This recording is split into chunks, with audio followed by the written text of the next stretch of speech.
Good morning प्यारे बच्चों। कल हम लोगों ने इलेक्ट्रिक फील्ड विद्युत क्षेत्र की परिभाषा को समझा था, जाना था और ये भी जाना था कि धनावेश के कारण जो है विद्युत क्षेत्र की दिशा धन से उस आवेश से दूर की ओर और ऋणावेश के कारण किसी बिंदु पर विद्युत क्षेत्र की दिशा ऋणावेश की ओर होती है। मुझे लगता है कि कल का कॉन्सेप्ट आपको समझ में आया होगा। अब हम उसके लिए आगे बढ़ते हैं। कोई समस्या होगी तो आप पूछ सकते हैं। तो आज हम लोग बात करेंगे किसी बिंदु आवेश के कारण किसी बिंदु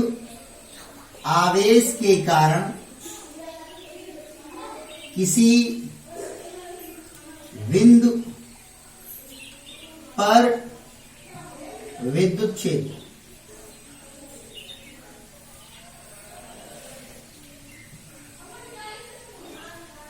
देखिए शब्दों का। अब सबसे इंपॉर्टेंट बात आपको यह जानना है यहां पर कि विद्युत क्षेत्र किसके कारण उत्पन्न विद्युत क्षेत्र या किसके कारण जो है विद्युत क्षेत्र, कई आवेशों के कारण उत्पन्न विद्युत क्षेत्र। बहुत से हेडिंग एकदम ऐसे ही लगेंगे, लेकिन आपको उनके शब्दों पर ध्यान देना। किसी बिंदु आवेश के कारण किसी बिंदु पर विद्युत क्षेत्र या किसी बिंदु पर उत्पन्न विद्युत क्षेत्र। तो अंग्रेजी में इसको क्या लिखेंगे? इलेक्ट्रिक फील्ड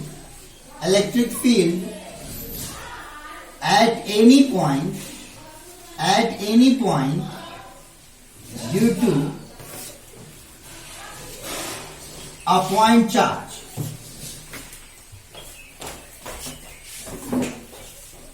ये इसकी heading, electric field at any point due to a point charge. किसी बिंदु आवेश के कारण किसी पर विद्युत क्षेत्र। देखिए अब कॉन्सेप्ट देखिए आप। किसी बिंदु आवेश के कारण, इसकी परिभाषा इसकी हेडिंग पर देखिए। किसी बिंदु आवेश के कारण मैंने यहां पर एक बिंदु आवेश ले लिया, मान लीजिए प्लस क्यू आवेश ले लिया और इससे स्मॉल आर दूरी पर ये बिंदु ओ है, ओ पर एक पॉइंट चार्ज है, एक पॉइंट चार्ज प्लस क्यू है, बिंदु आवेश प्लस क्यू है और इससे स्मॉल आर डिस्टेंस पर, स्मॉल आर दूरी पर एक पॉइंट पी है। क्या है? एक पॉइंट पी है जिस पर हमको विद्युत क्षेत्र प्राप्त करना है। तो सबसे पहले अगर कल हमने आपको जो बातें सिखाई हैं अगर उन पर आप गौर करें तो अगर मैं आपसे पूछूं कि इस आवेश के कारण बिंदु P पर विद्युत क्षेत्र की जो दिशा होगी वो किधर होगी, तो आपको बताया जा चुका है कि इस धनावेश के कारण बिंदु P पर जो विद्युत क्षेत्र की जो दिशा होगी वो उससे दूर की ओर होगी। क्लियर है आपको? कोई दिक्कत तो नहीं है? आगे बढ़े, यानी हमको विद्युत क्षेत्र की दिशा पता हो गया। अब हमको विद्युत क्षेत्र के the direction of electric field due to this charge is along OP. किस डायरेक्शन में है? ओपी के डायरेक्शन में, ओपी की दिशा में है। क्लियर हुआ कि नहीं हुआ? अब आगे बढ़ते हैं हम लोग। डायरेक्शन मिल गया। अब कितना विद्युत क्षेत्र का मान कितना होगा, जिसे हम विद्युत क्षेत्र की तीव्रता भी कहते हैं, तो यहां पर विद्युत क्षेत्र का मान कितना होगा उसको निकालना है। क्लियर हुआ कि नहीं हुआ? तो इस बिंदु पर विद्युत क्षेत्र का मान निकालने के लिए हमने क्या किया? एक पॉइंट चार्ज ले लिया। परीक्षण आवेश Q0 कल आपको बताया जा चुका है कि परीक्षण आवेश Q0 एक सूक्ष्म आवेश है जिसके कारण उत्पन्न विद्युत क्षेत्र लगभग नगण्य है। क्लियर है? कोई दिक्कत तो नहीं है? तो हमने यहां बिंदु P पर माना कि यहां पर एक परीक्षण आवेश क्या है? प्लस क्यू जीरो है। क्लियर हुआ कि नहीं हुआ? और हम ये मानते हैं, हम ये भी मान रहे हैं कि यहां पर ये जो बिंदु आवेश क्यू रखा हुआ, जो पॉइंट चार्ज क्यू रखा हुआ है, वो वैक्यूम में है, निर्वात में है या वायु में। क्लियर हुआ कि नहीं हुआ? तो कूलाम के नियम के अनुसार, कूलाम के नियम से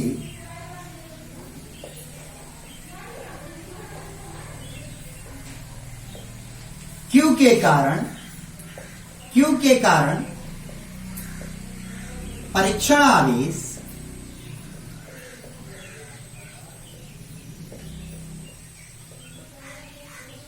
Q0 पर लगने वाला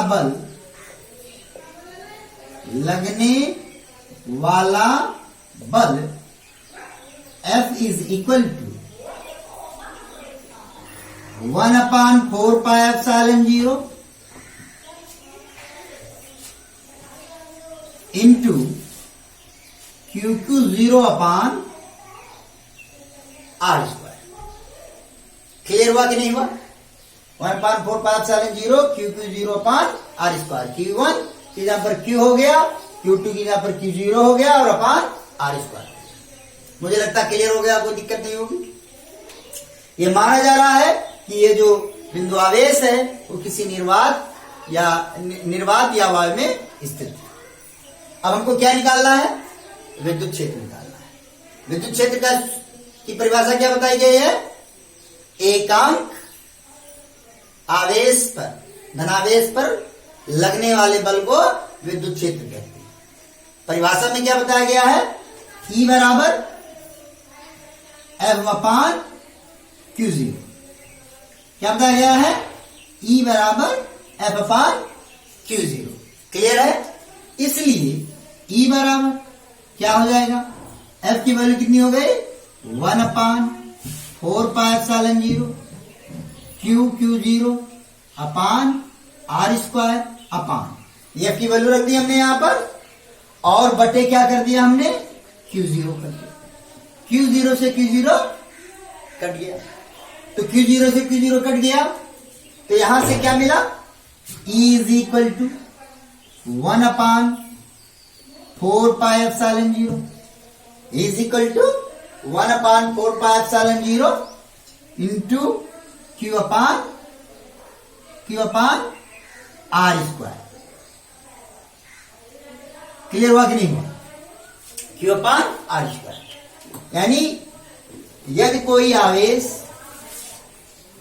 Q है, प्लस Q आवेश है, और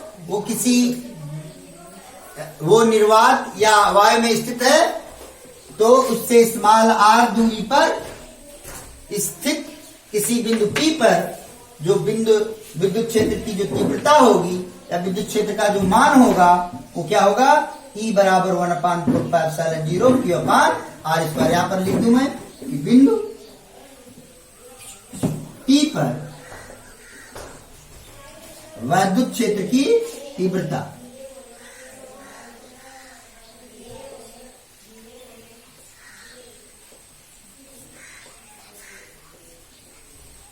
E बराबर F/Q0। क्लियर होगा? तो क्या सीखा आपने यहां से? अब क्वेश्चन उठा है कि सर इस सूत्र का इस्तेमाल कब करेंगे? जब क्वेश्चन में आएगा कि 2 माइक्रोकूलाम आवेश के कारण 10 सेंटीमीटर की दूरी पर उत्पन्न विद्युत क्षेत्र ज्ञात कीजिए। तो क्या दिया हुआ आपको?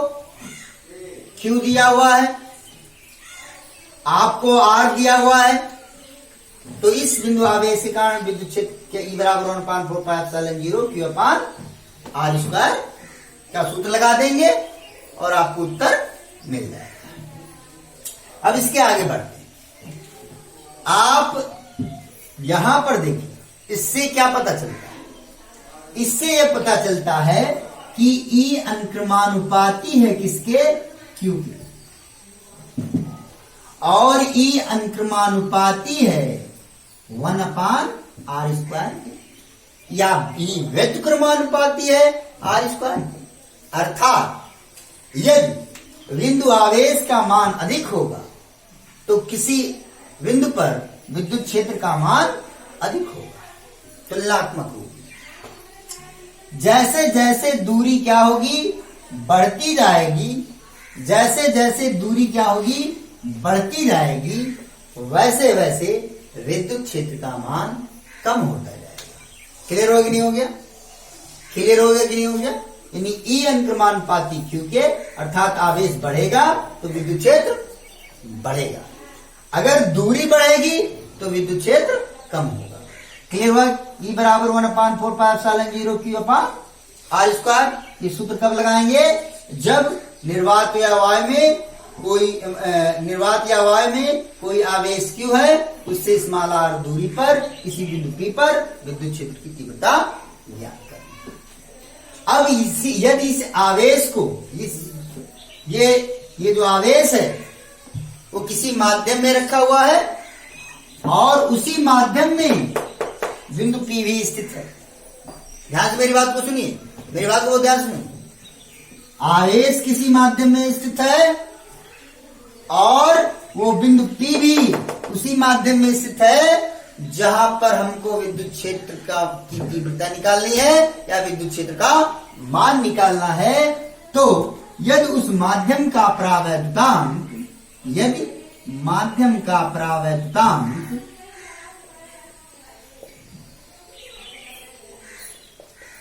कैपिटल K हो, माध्यम का परावैद्युतांक कैपिटल K हो, जिसे आपेक्षिक विद्युतशीलता भी कहते हैं, आपको बताया जा चुका है इसके बारे में।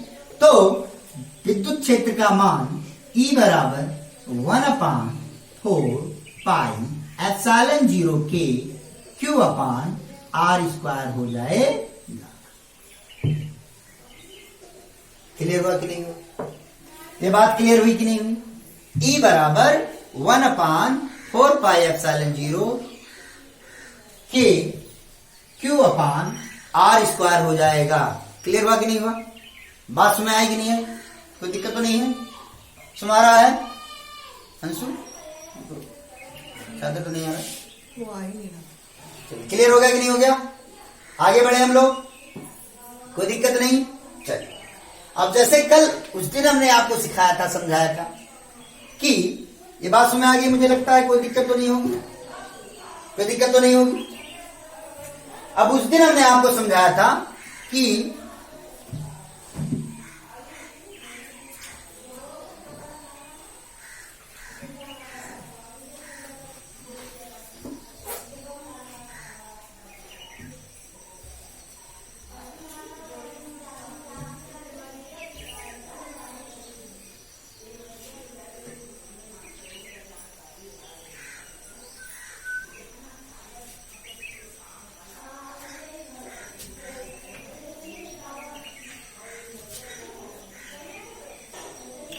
तो वहां हमने क्या सिखाया था आपको कि अगर निर्वात में लगने वाला बल F हो और किसी माध्यम में लगने वाला बल F डैश हो तो F डैश बराबर किसके होगा? F बटे K, बताया था मैंने आपको। इसी तरह से किसी बिंदु आवेश के कारण किसी बिंदु पर उत्पन्न विद्युत क्षेत्र की तीव्रता क्या है? अगर E है और इसी आवेश को एक ऐसे माध्यम में रखा गया जिसका परावैद्युतांक कैपिटल K हो। फिर से सुनिए, पुनः इस आवेश को एक ऐसे माध्यम में रखा गया जिसका परावैद्युतांक क्या हो? कैपिटल K हो। तो E डैश, अगर उस स्थिति में उत्पन्न विद्युत क्षेत्र E डैश हो तो E डैश बराबर किसके होगा? E बटे K होगा। बात समझ आई कि नहीं आ गई? क्योंकि अभी यहां पर आपने देखा है कि E बराबर किसके होता है? 1/4πε0 Q अपान आर स्क्वायर। ये कब लग रहा है? जब निर्वात की बात हो रही है या वायु की बात हो रही है। और E बराबर 1/4πε0 K Q upon r square. ये कब लग रहा है? ये कब लग रहा है? जब उसको माध्यम में रखा जा रहा है। तो अगर भाग में तुलना करें, ये ई डैश, यहां पर ई डैश की तरह समझ सकते हैं इसको।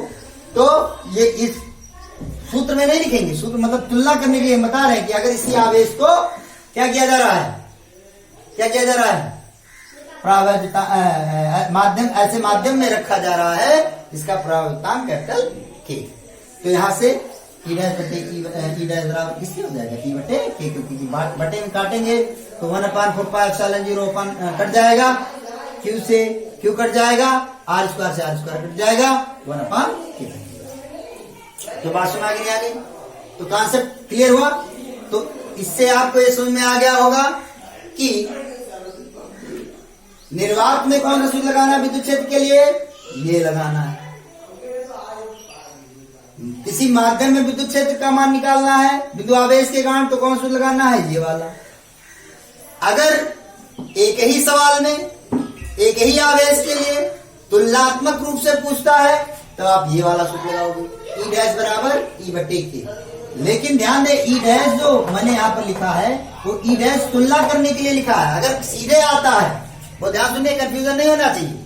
अगर सीधे आता है कि किसी माध्यम में विद्युत क्षेत्र जो है का मान ज्ञात कीजिए, तो आपको सीधे क्या लिखना है? ई डैश बराबर 1/4πε0 K Q upon r square. Clear कर लीजिए, फिर से समझ लीजिए। ये सूत्र कब लगाना है? जब निर्वात या वाय में विद्युत क्षेत्र की तीव्रता की बात करें। ये सूत्र कब लगाना है? जब किसी आवेश को किसी ऐसे माध्यम में रखा गया है जिसका परावर्तनांक कैपिटल के है।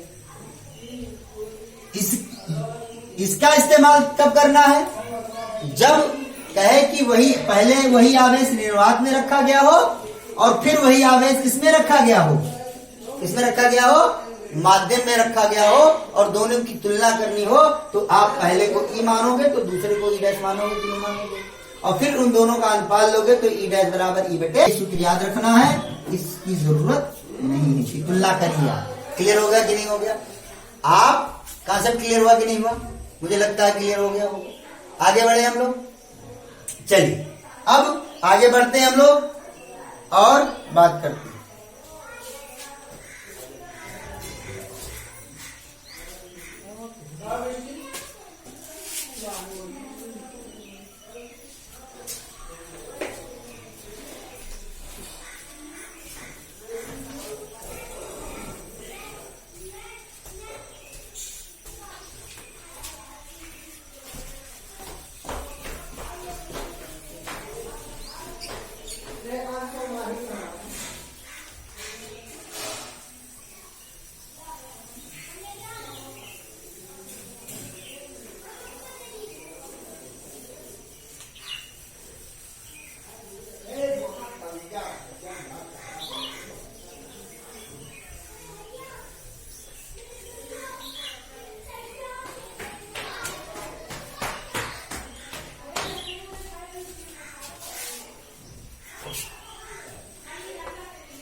चलिए अब देखिए, एक छोटे से एग्जाम्पल के साथ सीखते हैं कि मान लीजिए 3 माइक्रो कूलाम का आवेश और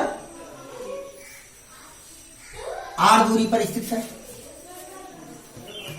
तो विद्युत क्षेत्र की तीव्रता का मान क्या होगा? E बराबर 1/4πε0 क्यू यहां पर आप क्या लिख देंगे?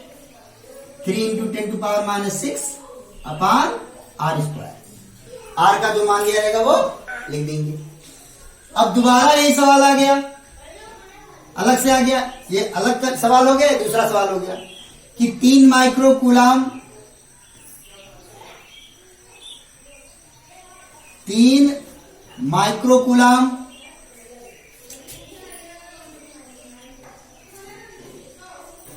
का आवेश है और उससे स्मॉल आर दूरी पर स्थित किसी बिंदु पर विद्युत क्षेत्र की तीव्रता ज्ञात करनी है, जबकि वो एक ऐसे माध्यम में रखा हुआ जिसका परावर्तन क्या है, 3 दिया हुआ।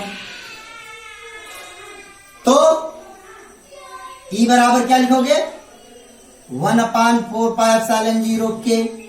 T की जहां पर कितना लिखोगे, 3। Q की जहां पर कितना लिखोगे, 3 × 10⁻⁻6 और बटे r²। ये दूसरा सवाल होगा। क्लियर हो गया नहीं होगा? अब कह दिया कि अब सवाल को फिर कैसे कहता है कि यदि किसी आवेश को निर्वात में रखा जाए और फिर उसी आवेश को किसी माध्यम में रखा जाए जिसका परावर्तन कितना है, 3 है, तो दोनों परिस्थितियों में उत्पन्न विद्युत क्षेत्र की तीव्रता का अनुपात ज्ञात कीजिए। तो आपको बताया जा चुका है कि E डैश बराबर E बटे K के। E डैश क्या है, माध्यम में उत्पन्न विद्युत क्षेत्र की तीव्रता है। E क्या है, फिर सुनिए, E डैश क्या है, माध्यम में उत्पन्न विद्युत क्षेत्र की तीव्रता है, और E क्या है, निर्वात में उत्पन्न विद्युत क्षेत्र की तीव्रता है। तो फट से यहां से क्या हो जाएगा, E डैश बराबर E बटे K की यहां पर कितना हो जाएगा, 3 K। क्लियर हुआ कि नहीं हुआ, क्लियर हुआ कि नहीं हुआ? अगर ये बात क्लियर हुई कि नहीं हुई, या आप दूसरे तरीके से कैसे करेंगे, इन दोनों का अनुपात लेंगे। तो जब इन दोनों का अनुपात डाल लेंगे तो यहां पर एक को अगर आपने E माना है तो दूसरे को E डैश मानना पड़ेगा। क्लियर हुआ कि नहीं हुआ? बात सुना है, यानी जब तुलना करना होगा तो दोनों को E नहीं मान सकते, लेकिन अगर अलग अलग सवाल है, एक सवाल, पहला सवाल ये है, दूसरा सवाल ये है, तब आप इसके लिए E बराबर लिखिए और इसके भी लिए E बराबर लिखिए, कोई दिक्कत नहीं। लेकिन जब दोनों के लिए, जब दो विद्युत क्षेत्र उत्पन्न हो रहे हैं तो एक को E डैश मानना पड़ेगा, दूसरे को E मानना पड़ेगा। एक को E1 मानिए, दूसरे को E2 मानिए। कॉन्सेप्ट क्लियर हुआ कि नहीं हुआ? मुझे लगता है कोई दिक्कत नहीं होगी। आगे बढ़े बेटा, चलिए। तो इस तरह से आपने सीखा कि किसी बिंदु आवेश के कारण किसी बिंदु पर विद्युत क्षेत्र की जो तीव्रता होती है वो क्या होती है, 1/4πε0 Q/r²। कब? जब 1/4πε0 Q/r² कब होती है, जब वो किसमें हो, निर्वात में हो, और अगर माध्यम में है तो 1/4πε0 के Q/r²। Concept clear? अब आपको ये जानना है, समझना है, बूझना है कि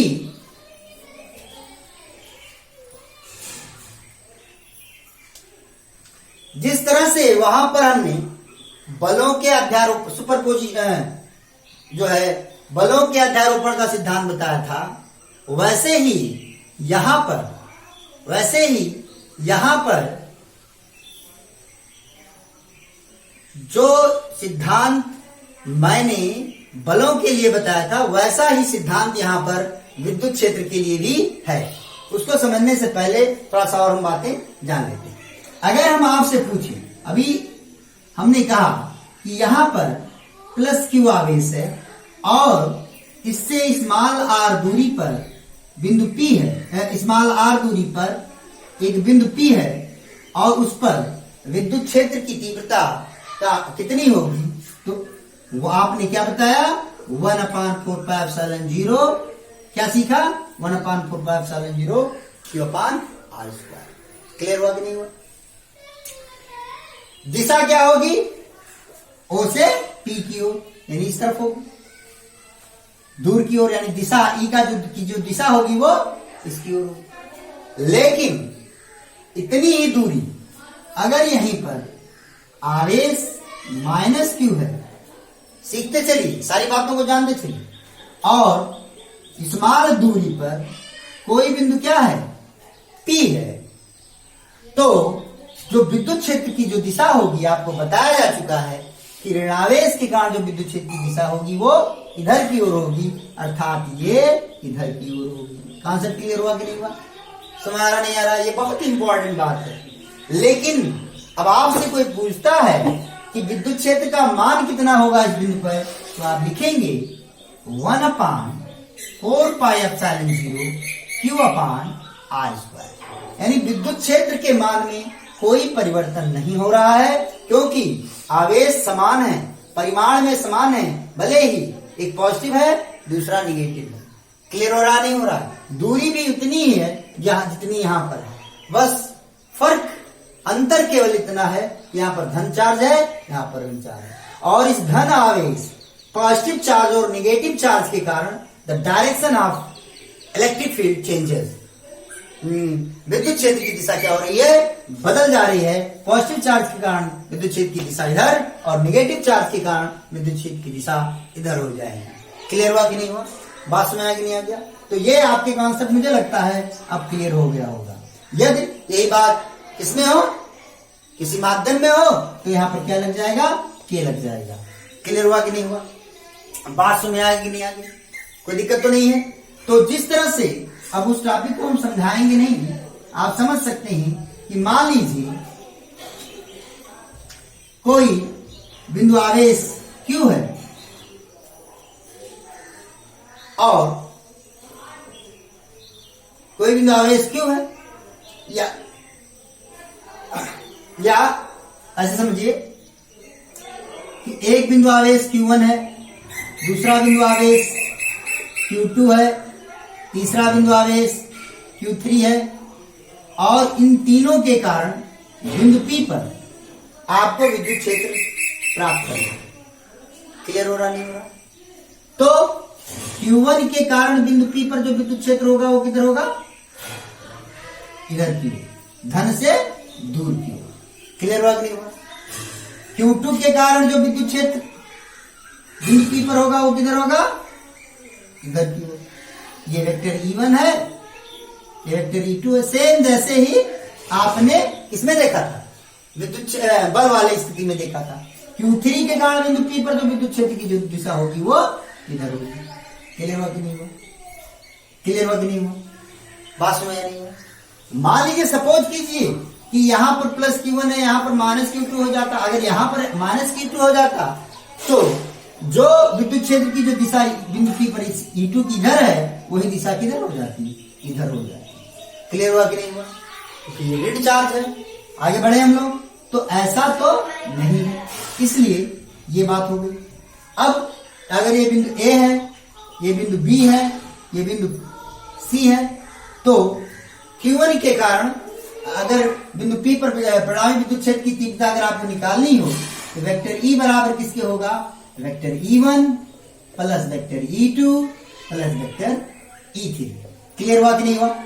vector E is equal to vector E1 plus vector E2 plus vector E3। अब वेक्टर E1 बराबर किसके होगा, वेक्टर E1 बराबर होगा, आपके पास सूत्र क्या है, E बराबर 1/4πε0 Q/r²। किसी बिंदु आवेश के कारण स्मॉल r दूरी पर स्थित किसी बिंदु पर विद्युत क्षेत्र का मान कितना होगा, इतना होगा। तो यहां पर आप लिख सकते हैं कि वेक्टर E1 बराबर कितनी दूरी पर है, ये कितनी दूरी पर है, कितनी दूरी पर है, AP दूरी पर है। तो वेक्टर E1 बराबर क्या लिखेंगे आप, 1/4πε0 Q की यहां पर क्या लिखेंगे, Q1 अपान r²। r की यहां पर ये दूरी कितनी है, AP, तो क्या लिखेंगे, AP²। क्लियर हुआ कि नहीं हुआ? ये क्या मिला, अभी तो ये परिमाण मिला है ना, या अभी क्या मिला, यहां परिमाण मिला है और दिशा नहीं मिली। दिशा क्या होगी, किसकी दिशा में, A से P की ओर, अर्थात A से P की ओर की दिशा में क्या लगेगा, एकक सदिश। क्लियर हुआ कि नहीं हुआ? क्लियर हुआ कि नहीं हुआ? आपको ये भी बताया गया है। E1 बराबर क्या हो जाएगा, यहां से 1/,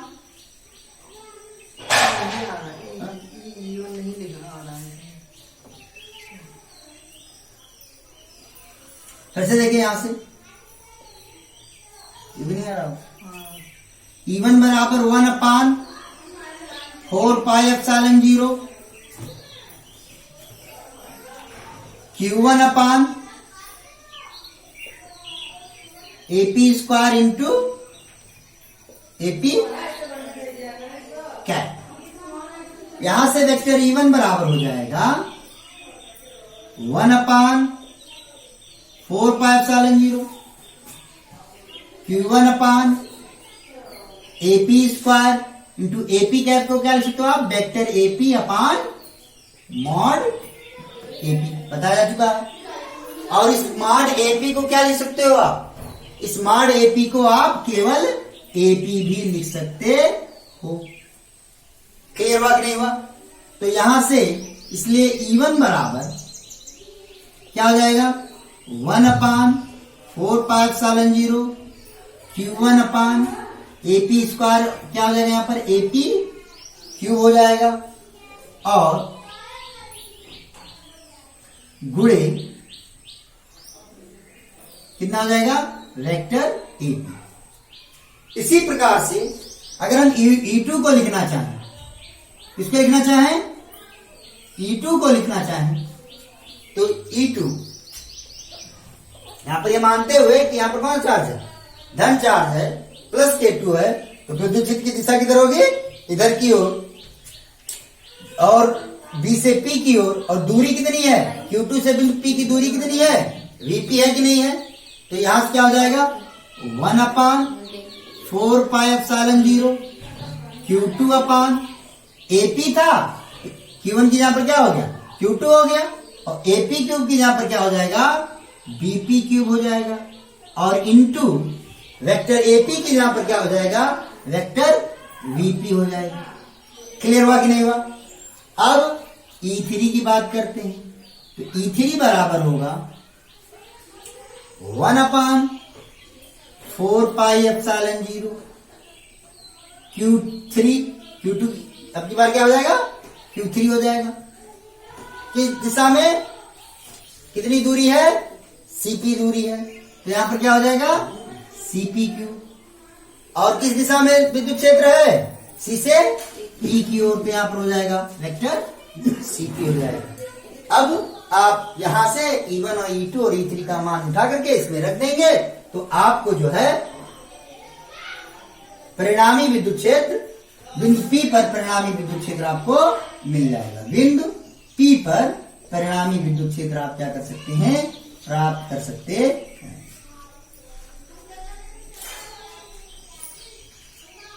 Like the result we can find by putting the value of vector E1 and vector E2 and vector E3 in the equation first. Okay? कोई दिक्कत तो नहीं है बेटा? बात में आ गया है? मुझे लगता है कोई दिक्कत नहीं होगी। आगे बढ़े हम लोग। तो इस तरह से हमने आपको आज विद्युत क्षेत्र से संबंधित बातें समझाई, दिशा समझाई। मुझे लगता है एकदम क्लियर हो गया होगा। कल इससे संबंधित हम लोग सवाल भी लगाएंगे। अगर कोई समस्या होगी तो आप मैसेज करेंगे।